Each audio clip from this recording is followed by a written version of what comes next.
현대 사회에 기술과 문명이 많이 발전한 그런 시대에 살고 있습니다.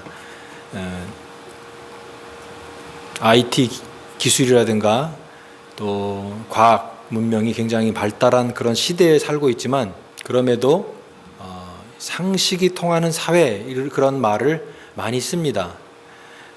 아무리 사회가 발전한다 할지라도 이 상식, 기본적인 상식이 사회가 없으면은 그 사회는 건강한 사회라고 말할 수 없기 때문입니다. 우리가 상식이라는 말을, 상식이 있다, 저 사람은 상식이 없다, 또 상식이 잘 통한다, 상식이 잘 통하지 않는다, 상식이 없는 사람이네, 이런 표현을 합니다. 우리가 상식은 영어로 하면 이제 common sense죠. 그러니까 어떤 특별한 몇 사람에 갖는 어떤 그런 특별한 그런 것이 아니라 일반적인 사람들이 갖는 평범한 그런 것이 상식이다라고 얘기할 수 있습니다. 이것은, 상식은 내가 뭐 많이 안다, 어떤 그런 지식을 많이 안다라고 하는 그런 의미가 아니라 일상적인 삶에 대한 지각이 있는 태도나 행동을 말하는 것이 상식입니다. 여러분, 신앙과 상식은 그러면 어떤 관계를 갖고 있을까요? 우리는 신앙은 상식과는 별로 상관이 없다라고 이렇게 처음에 생각하기 쉽습니다. 신앙은 상식보다도 더 다른 차원의 그런 영역이기 때문에 상식과는 큰 관계가 없을 것이다 라고 생각하기 쉽습니다. 그러나 건강한 신앙은 상식적이어야 합니다. 물론 우리가 갖고 있는 이 신앙이 상식의 안에서만 이렇게 머무는 그런 것은 아니지만, 기독교 신앙은 이 초월적이고 또 이 상식의 범위를 훨씬 넘어서는 것이지만, 더 큰 것이지만, 그러나 우리 신앙이 상식을 무시하거나 상식을 배제하는 그런 신앙이 아니라, 기독교 신앙은 어떤 의미에서는 신앙적이면서도 상식적이어야 된다라고 얘기할 수 있습니다. 왜냐하면은 이 상식을 배제한 신앙이 될 때 거기에 많은 문제가 발생하기 때문에 그래요. 신앙이라고 하는 이름으로 상식적이지 않은 그런 모습을 행하는 그런 모습이 또 굉장히 많습니다. 그렇기 때문에 우리가 상식을 넘어서는 신앙이지만, 우리의 신앙은 보다 더 건전하고 상식적인 그런 모습이 갖춰야 된다라고 하는 거죠. 오늘 우리가 읽었던 이 본문 디모데전서의 그 말씀은 이제 그 3장에 감독의 자격이 쭉 나오고, 오늘 우리가 읽은 본문은 이제 교회의 그 집사의 자격에 대한 그런 말씀입니다. 보통 이제 집사 안수를 받거나 임직할 때 이 본문을 많이 사용하는 그런 본문인데, 여러분, 여기 집사의 자격에 대한 그런 내용들, 단지 이제 집사라고 하는 그런 것으로만 국한시키는 것이 아니라 우리 신앙 안에서 말하는 일반적인 그런 모범으로 제시하는 그런 말씀으로 읽을 때, 여기에 그런 내용들이 소개되고 있는 내용들이 쭉 읽어보면은 이렇게 과하지 않다라고 하는 그런 생각을 갖게 됩니다. 이런 집사에 대한 그 자격들과 이런 내용들이 아주 우리가 현실과 동떨어져 있는 그런 내용들을 얘기하는 게 아니라, 우리가 누구나 다 납득할 수 있고 누구나도 공감할 수 있는 아주 평범하고 일상적인 그런 모습들을, 그런 성품들을 얘기하고 있다라고 하는 것이죠. 평범한 사람이 갖기 힘든 어떤 특별한 그런 성품이 아니에요. 그냥 신앙만이 아니라 일상적인 그런 평범한 삶에서도 이런 성품을 우리가 추천하고 또 추구하는 그런 성품들을 얘기하고 있습니다. 여기 이렇게 표현하고 있어요. 이와 같이 집사들도 정중하고 일구이연하지 않고, 정중하고, 이게 사람이 이렇게 정중하다 그런 거죠. 그 다음에 일구이연하지 않고, 이 사람에게는 이런 말을 했다가 저 사람에게도 다 저런 말을 했다가, 그 일구이연하는 말을 하는 것은 잘못된 거죠. 일구이연하지 아니하고, 또 술과 이속을 탐하지 아니하고,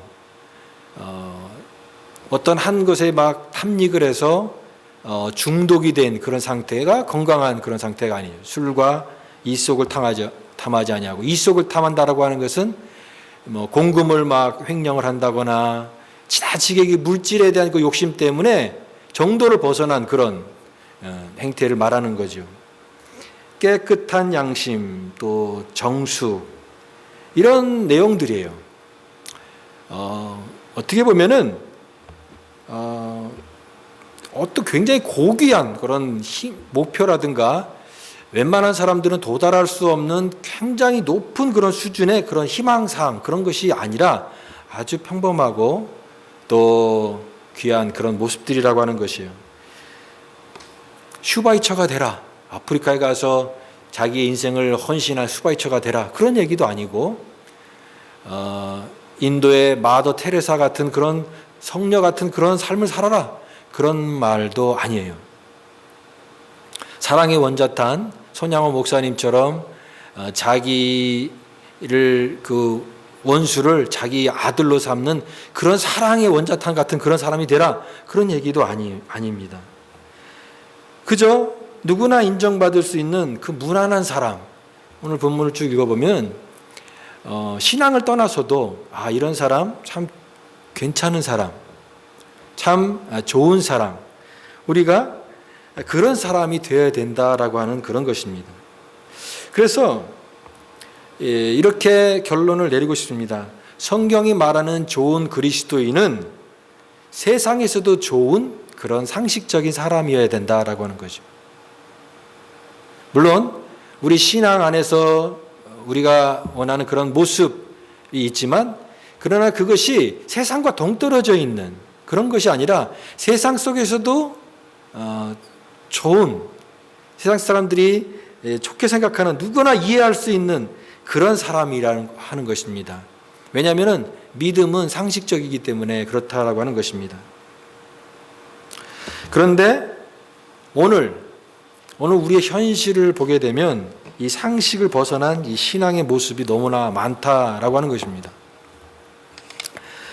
우리 집사님도 기도하시면서 그런 내용을 기도하셨는데, 제가 이번 한 주간 이 설교 말씀을 준비하면서 준비하게 된 그런 사건의 계기가 있었습니다.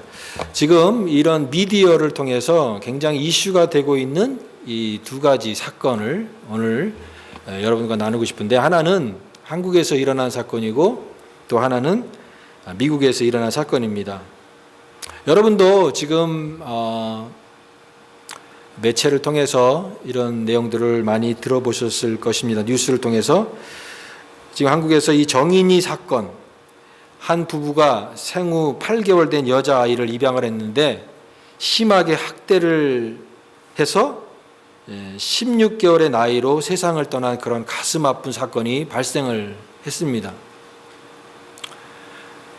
한국에서 그것이 알고 싶다라고 하는 그런 프로그램을 통해서 이 내용이 방영이 됐는데, 저는 그 프로그램을 보지 못했지만 인터넷의 여러 가지 뉴스와 또 화면을 통해서 그 사건을 접하면서 참 이 가슴이 너무나 아픈 그런, 그리고 참 분노가 일어나는 그런 경험을 했습니다. 화도 나고 가슴도 너무 아프고, 그 재판하는 날 시민들이 그 앞에 가서 아이를 살려내라, 정인이를 살려내라라고 막 이렇게 울부짖는 그 어머니의 모습을 보면서, 이 땅에 자녀를 갖는 어머니라면 다 저런 마음이겠구나, 그게 너무나 공감이 돼서 저도 참 눈물이 난 그런 장면이었습니다. 우리가 정인이 부모다, 정인아 미안해, 너를 이렇게 일찍 떠나는데 아무것도 해주지 못해서 너무나 미안하다, 이렇게 사람들이 거기에 대해서 공감을 하고 우리가 잘못했다라고 하는 그것에 대해서 표현하고 있는 그런 내용들을 보게 됐습니다. 그런데 제가 이 내용들을 접하면서 정말 충격적이었던 것은 이 정인이를 학대한 양부모가 독실한 크리스찬이다라고 하는 내용이었습니다.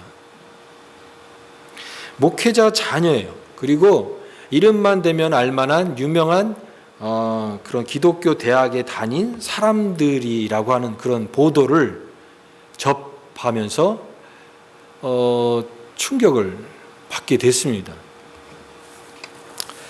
또 다른 그 사건은 이제 미국에서 일어난 사건인데요. 지지난주 수요일 날 미국의 워싱턴 DC에 일어난 그런 사건, 우리가 많이 접했을 줄 압니다만, 대통령 당선이 확정을 위한 합동회의를 하는 국회의사당 이 건물에 트럼프 대통령 지지자들이 거기에 무단으로 난입한 그런 사건이 뉴스에 나왔습니다. 시위대가 의회로 막 진입을 해서 경찰이 세워놓은 바리케이트를 무단으로 넘어서 국회의사당까지 진입을 하고 의장석을 점검하는 그런 사태가 벌어졌습니다. 이 폭력과 무법이 난무하는 그런 현장을 그대로 그냥 방영이 된 것입니다. 어떤 사람들은 이게 미국 민주주의가 추락을 한 그런 사건이다. 미국이 추구하는 이 자유가 순전히 거품이었다라고 하는 것을 나타낸 그런 사건이라고 얘기하는데, 제가 여기서도 또 주목하게 되는 것은 그런 이 시위하는 그 사람들 중에는 Jesus my Savior, 이런 예수님이 나의 구주십니다라고 하는 그런 팻말이라든가 플래카드를 들고 그런 옷을 입고 다니는 사람들이 있다라고 하는 거예요. Jesus save, 그런 문구를 적힌 플래카드를 들고 옷을 입은 자들의 그런 모습을 보면서 어떤 생각이 드냐면, 굳이 왜 그 폭력과 무법이 난무하는 그 자리에 왜 예수님을 끌어다가 거기다가 예수님을 끌어들이든지 왜 이해가 안 된다라고 하는 거죠. 아마 이 신앙의 이름으로 내가 이런 행동을 한다라고 하는 것을 표현하고 있는데 전혀 공감도 되지도 않고, 오히려 그런 무질서와 폭력을 신앙의 이름으로 하는 것이 너무나 불편하고 또 너무나 참담한 그런 모습, 그런 생각이 들었습니다. 저는 이 두 사건을 보면서 오늘 말씀의 그 내용과 함께 참 우리가 그리스도인으로 살아간다라고 하는 것이 무엇일까? 크리스찬이 된다라고 하는 의미가 다른 사람들의 눈에 어떻게 비칠까라고 하는 것을 생각을 해보기를 원합니다. 정인이 양부모는 이렇게 소개하고 있어요. 독실한 기독교 신자다라고 표현하고 있습니다. 독실하다. 그래서 이 독실하다라는 말이 정확히 무슨 뜻인가를 다시 알지만 사전에 다시 찾아봤습니다. 독실하다라고 하는 말은 믿음이 두텁고 성실하다라고 하는 그런 사전적 의미가 있습니다. 그런데 이렇게 독실한 사람들이 갖는 이런 모습들을 세상 사람들이 어떻게 받아들이고 이해하게 될 것인가에 대해서 생각하게 된 것이죠. 여러분, 아마도 이런 독실하다고 하는 그 사람들이 아마 교회에서는 굉장히 괜찮은 그리스도인의 모습으로 나타났을지도 몰라요. 사람들에게 저 사람 신앙이 좋다, 믿음의 가정이다, 이런 얘기도 들었을지 모릅니다.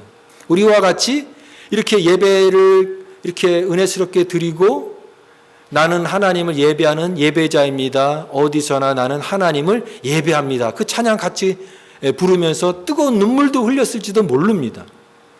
그런데 그런 믿음의 사람이라고 얘기한 독실한 사람이 또 다른 삶의 모습에서는 전혀 다른 사람의 모습이 되었다라고 하는 것이 이게 충격적이다라고 하는 것이죠.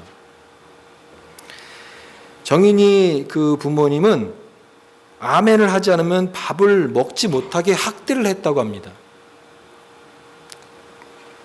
참된 신앙을 표현하는 그 아멘이 가장 폭력과 억압의 그런 학대 수단으로 도구로 전락했다라고 하는 것이 참 너무나 가슴 아프고 참 비통합니다.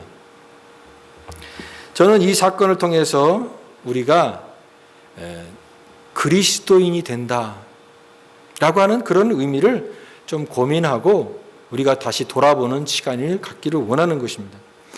성도는 그리스도인이라고 하는 이름 이전에 먼저 상식을 갖춘 사람이 되는 것에 대한 의미를 생각을 해봐야 된다라고 하는 것입니다.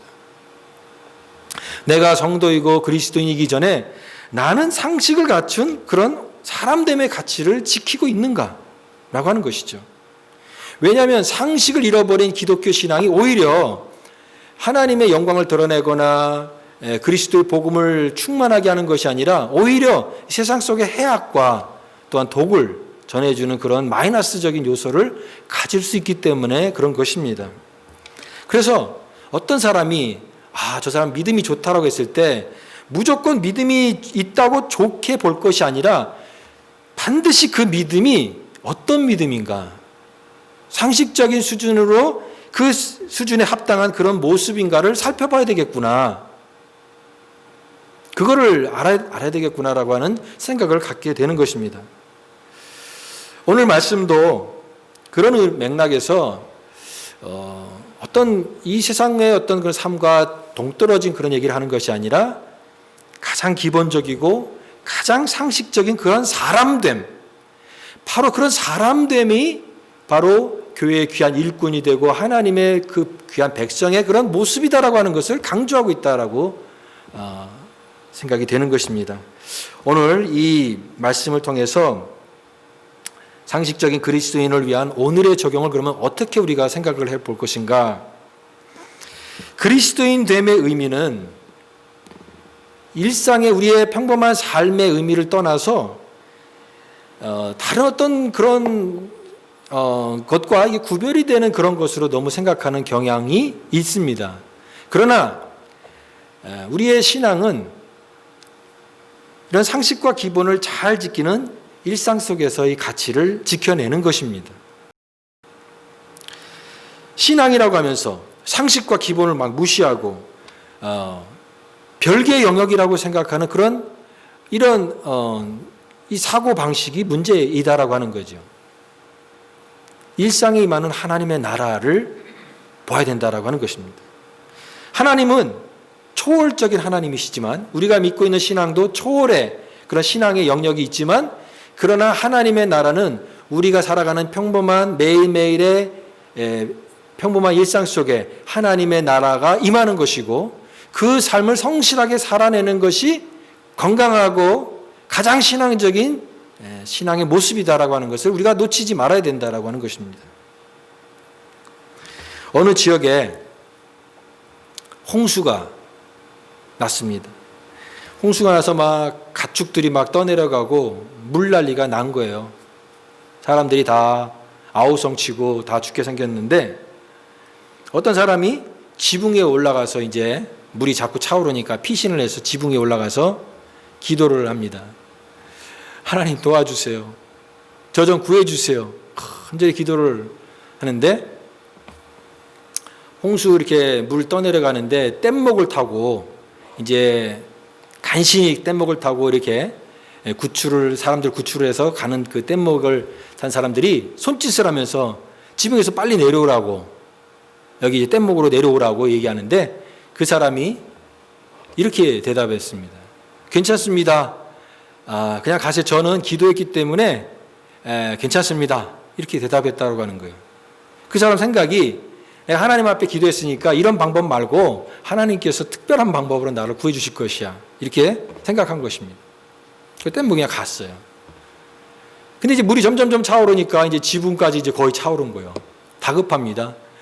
계속 기도하고 있습니다. 근데 이제 구명보트를 탄 그 구조대가 왔습니다. 이제 구조대가 마지막 사람들을 이제 다 구하면서 마지막으로 이제 들려서 빨리 타시라고. 이게 이제 마지막 지금 구명대니까 여기 기회를 놓치면 안 된다고 그랬는데 그때도 그 사람이 괜찮습니다. 가십시오. 저는 하나님 앞에 기도했습니다. 라고 얘기하는 것입니다. 물이 너무 차와가지고 이제는 그 사람이 굴뚝까지 올라갔어요.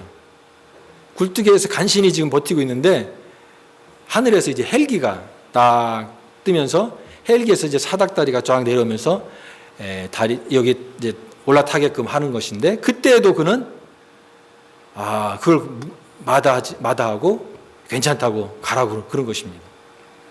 그렇게 계속 기도하고 있는데 결국 어떻게 됐냐면 이 사람이 물에 빠져 죽었습니다. 익사했어요. 죽어서 이제 하나님 앞에 가서 하나님 앞에 이제 묻는 것입니다.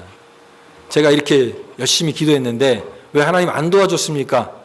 왜 제 기도에 응답하지 않으셨습니까? 그때 하나님께서 그렇게 대답하셨다고 합니다. 내가 3번이나 너를 도와주려고 했는데 너는 그때마다 나를 무시하더라. 너는 다 거절하더구나. 이렇게 하나님이 대답하셨다고 합니다. 물론 좀 과장된 그런 표현이기는 하겠지만 이 이야기가 우리에게 전해주고자 하는 그런 내용은 그런 것입니다. 하나님은 초월의 하나님이시고 특별한 방법으로 역사를 하시지만, 그러나 우리 인간이 해야 될 영역들을 하나님께서는 우리를 위해서 남겨두셨다고 하는 것이요. 인간이 할 수 있는 일들은 우리의 몫으로 남겨주셨습니다. 오늘 우리는 그리스도인의 신앙을 갖고 살아간다고 하는 것은 일상의 삶 속에서 하나님의 나라를 살아가는 것이에요. 그것은 상식을 가지고 도움이 필요한 사람들에게 도움을 주고, 이웃을 위해 섬기고, 또 내가 속해 있는 환경을 잘 보호해서 하나님께서 우리에게 허락하신 것들을 잘 보존을 하고, 또 가장 평범한 일상 속에 성실하게 살아가면서 하나님의 나라를 드러내고 하나님의 뜻을 드러내는 것을 살아가는 것이 바로 하나님의 뜻이고, 그런 것이 가장 신앙적인 삶이다라고 하는 것을 말한다라고 하는 것입니다. 그래서 하나님의 나라는 일상에 임하는 하나님의 나라입니다. 이 세상에 많은 문제들과 가치와 기준에 혼란스러운 것들이 많습니다. 사람들이 뭐가 옳은 것인지 뭐가 잘못된 것인지 정확한 기준들이 없는 사람들이 많이 혼란스러운 그런 시대예요. 그럴 때 여러분, 그리스도인들이 어떤 특별한 그런 기준을 제시하면서 이것이다라고 하는 것이 아니라 지극히 평범한 상식을 가지고 살아가는 삶을 통해 바른 대안을 제시하고 도와줄 수 있어야 된다라고 하는 것입니다. 하나님께서 우리에게 분별력을 주셨어요. 그리스도인들에게는 지각이 있습니다. 하나님이 주신 그런 통찰력이 있어요. 이것들을 사용해야 되는 거예요. 하나님 나에게 지혜도 주시고 지능도 주시고 또 상식과 이성과 지성을 주셨어요. 이런 것들을 잘 상실해서 이런 것들을 잘 사용을 해서 몰상식한 것과 상식적인 것을 구별할 줄 알아야 되고, 참과 거짓을 분별할 줄 아는 그런 삶을 살아가야 된다라고 하는 것입니다. 무엇보다도 우리는 이 시대에 복음에 대한 바른 복음을 우리 가질 필요가 있습니다. 바른 복음의 가르침과 교훈을 가지라고 하는 것이에요. 이 9절 말씀에 깨끗한 양심과 믿음의 비밀을 가진 자라야 할지니, 깨끗한 양심과 믿음의 비밀을 가진 자라고 말씀하고 있습니다. 우리가 믿는 이 신앙과 신앙의 내용과 우리 인격 이상의 삶을 우리가 살 수 없어요. 그런데 많은 사람들이 신앙을 갖는다고 하는데 그 신앙 자체가 잘못되어 있는 경우가 많습니다. 복음을 어떻게 이해하느냐? 복음을 잘못 이해하면 그 잘못된 그런 삶의 모습이 나올 수밖에 없는 것이죠. 바른 복음, 그 가르침과 그 정신을 가져야 된다라고 하는 것입니다. 그래서 여기서 깨끗한 양심과 믿음의 비밀을 가진 자라야 된다라고 말씀하고 있습니다. 여기 깨끗한 양심, 다른 표현으로는 선한 양심이라고 이렇게 표현했는데, 선한 양심이 하나님을 향해 찾아간다라고 얘기했죠. 이 깨끗한 양심은 하나님을 찾는 마음이에요. 이 세상의 이 죄책과 이 더러움을 피하는 그런 마음이고, 하나님을 향하는 마음인데, 하나님께서 우리 마음을 정결하게 해주시지만, 그러나 우리는 매일매일 이런 삶을 실천해야 되는 것입니다. 가장 좋은 예로 저는 이 청소를 들고 싶습니다. 청소. 우리가 방안이 어지러워지고 집이 더러워지면은 오랜만에 어쩌다가 한 번씩 청소하는 게 청소가 아니죠. 청소는 더러워지면 그때그때 해야 되는 것입니다. 우리 이 세수를 매일매일 하지 않습니까? 세수를 깨끗하게 한다 할지라도 또 몸이 또 더러워지기 때문에 또 다시 세수를 하는 것처럼 우리의 영혼에 이런 죄악과 더러움이 있기 때문에 이것을 하나님 앞에서 매일매일 깨끗하게 하는 것이에요. 죄를 고백하고 부끄럽지 않은 사람이 되도록 주님 앞에 우리의 마음과 양심을 새롭게 갖는 것이에요. 그래서 선한 양심이에요. 오늘 바울도 디모데에게, 사랑하는 디모데에게 이 권면하는 내용도 그런 것입니다. 마치 어머니가 자녀에게 가장 순수한 재료를 가지고 좋은 음식을 먹이는 것처럼 그렇게 권면하는 거예요. 교회를 향해서 또 이 교회를 목회하는 이 디모데에게 권면하는 것입니다. 하나님의 말씀과 진리로 양육하라. 가장 순수한 재료로 양육하라. 말씀과 기도로 거룩하여 지니라. 이 선한 양심을 가지라라고 말씀하고 있는 것입니다. 또 여기에 믿음의 비밀을 가진 자라고 얘기하고 있습니다. 믿음의 비밀을 가진 자라고 하는 말은 이 교회가 갖고 있는, 우리 신앙이 갖고 있는 이 복음, 이 믿음이 가장 상식적이고 건전한 것이어야 된다라고 하는 것이에요. 이 비밀이라고 얘기하니까 무슨 뭔가 이렇게 특별한, 뭔가 이상한 그런 것이 아니에요. 여러분, 우리 신앙의 그 믿음은 이상하고 특이하고 새로운 진리를 막 고안해서 가르치라고 하는 말이 아니에요. 그냥 평범한 것에 대해서 만족하지 못하는 사람이 자꾸 뭔가 이상한 것을 찾고 뭔가 특이한 것을 찾고 새로운 어떤 뭔가가 있다라고 하는 것에 대해서 거기에 대해서 관심 갖는데 그게 건강한 신앙이 아니다라고 하는 것입니다. 어떤 사람은 이 종말이 온다. 물론 성경의 그 기독교 신앙이 종말론적인 건강한 신앙은 종말론적이지만 그런 것을 넘어서서 극단적으로 이 사이비 종파가 전하는 이 종말이 온다라고 하는 것은 잘못된 것입니다. 우리 모임에 와야 병이 낫고 고침받고 제대로 된 신앙생활을 할 수 있다라고 하는 것은 이것은 잘못된 가르침이에요. 666 베리칩을 받지 말고 휴거를 기다려야 된다. 이 다 비상식적인 그 신앙이 잘못된 것입니다. 어저께도 저한테 이렇게 문자 메시지가 왔는데 백신이 666입니다. 베리칩입니다. 백신 맞으면 노예가 됩니다. 이런 문자 메시지, 황당무계한 문자 메시지가 왔어요. 제대로 읽어보지도 않았는데 무슨 백신이 그것이 무슨 베리칩이고 노예가 되고 그런 것입니까? 이 가짜 뉴스가 너무나 많고 우리 신앙의 건강한 신앙을 흔드는 너무나 혼란스러운 것들이 많은 이 종교 집단, 비상식적이고 몰상식한 그런 것입니다. 복음에 대한 이해가, 바른 복음의 이해가 있어야 된다. 이 복음의 이해가 잘못되면은 안 된다라고 하는 것이에요. 우리 신앙은 이 불변하는 진리에 대한 이 안정적인 모범을 따르는 것이지 어떤 특이하고 뭔가 색다르고 뭔가 전혀 다른 어떤 그런 것을 가르치거나 이렇게 하는 것이 아니라 우리가 믿는 이 확고한 신앙의 뿌리를 내리는 것입니다. 바로 이런 바른 복음의 가르침과 교훈을 가져야 된다라고 하는 것이에요. 그러나 또한 우리는 우리의 연약함과 우리의 약함을 겸손하게 인정하는 사람이 되기를 원합니다. 오늘 여기 이 모든 자격과 조건들을 쭉 얘기하는데 나는 이런 조건들이 다 가졌습니다. 나는 이런 조건들에 다 두루 갖춘 그런 사람입니다라고 하는 그런 자만이 아니라 그런 모든 자격을 갖추고 가장 상식적이고 이성적이었다 할지라도 나는 연약한 인간일 뿐입니다. 인간의 죄악성이라고 하는 것은요, 누구도 안심할 수 없다라고 하는 것이에요. 그러므로 항상 우리는 겸손의 자세를 잃지 않으면 안 되는 것입니다. 우리는 극히 약해질 수 있는 나약한 인간인 것을 항상 하나님 앞에서 명심하고 살아가야 되는 것입니다. 예수님께서도 말씀하셨잖아요. 너희 마음속에 누군가를 미워하면은 그것이 살인하는 자다라고 말씀하셨잖아요. 여러분, 우리 마음속에 누군가 미워하는 적 있으셔요? 다 있잖아요. 마음속에 살인을 하는 자잖아요.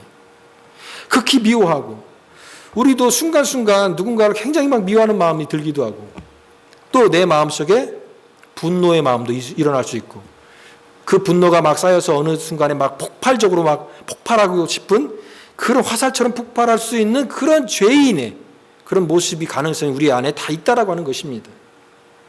그러므로 여러분 우리가 이런 모든 것들을 다 갖는다 할지라도 우리는 하나님 앞에서 계속해서 겸손하고 엎드릴 수밖에 없다라고 하는 것입니다. 성령님께서 우리 마음을 주장하셔야 돼요.